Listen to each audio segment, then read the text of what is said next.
चाळीसगाव वनविभागाची मोठी कारवाई. टेकवाडे शिवारात अवैध लाकूड वाहतूक करणारा ट्रॅक्टर जप्त. चाळीसगाव प्रतिनिधी तालुक्यातील टेकवाडे शिवारात अवैध वृक्षतोड करून लाकडाची तस्करी करणाऱ्यांविरुद्ध चाळीसगाव वनपरिक्षेत्र कार्यालयाने धडाकेबाज कारवाई केली आहे. न्हावे टेकवाडे रस्त्यावर सापळा रचून अवैध निमजळाऊ लाकडाची वाहतूक करणारा ट्रॅक्टर ट्रॉलीसह जप्त करण्यात आला असून संबंधितांवर वन अधिनियमान्वये गुन्हा दाखल करण्यात आला आहे. नेमकी घटना काय? बुधवार जानेवारी 14 रोजी टेकवाडे शिवारात अवैध वृक्षतोड होत असल्याची गुप्त माहिती वनविभागाला मिळाली होती.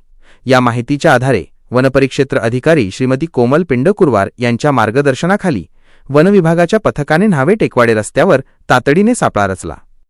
या दरम्यान संशयास्पद वाटणाऱ्या ट्रॅक्टर क्रमांक MH19C9629 ला थांबवून त्याची तपासणी केली असता ट्रॉलीमध्ये नीम प्रजातीचे जळाऊ लाकूड अवैधपणे भरलेले आढळून आले.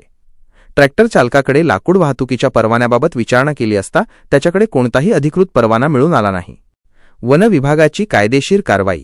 परवाना नसल्याने आणि अवैध वाहतूक सिद्ध झाल्याने वनविभागाने ट्रॅक्टर व ट्रॉली जप्त करून चाळीसगाव वनपरिक्षेत्र कार्यालयात प्रादेशिक आणली आहे. या प्रकरणी भारतीय वन अधिनियम 1927 अन्वये गुन्हा क्रमांक POR 901/2026 दि. 14 जानेवारी 2026 नुसार गुन्हा नोंदवण्यात आला आहे. कारवाई करणारे पथक. ही यशस्वी कारवाई वनपरिक्षेत्र अधिकारी श्रीमती कोमल पिंडकुरवार यांच्या मार्गदर्शनाखाली वनपाल C. पाटील, वनरक्षक गणेश काळे, ललित पाटील, वाहनचालक राहुल पवार, रखवालदार धनंजय पाटील यांच्या पथकाने केली आहे. या प्रकरणाचा पुढील तपास वनपाल C. पाटील हे करत आहेत. वृक्षतोड करणाऱ्या तस्करांवर वनविभागाने घेतलेल्या या भूमिकेमुळे अवैध लाकूड व्यावसायिकांचे धाबे दणाणले आहेत.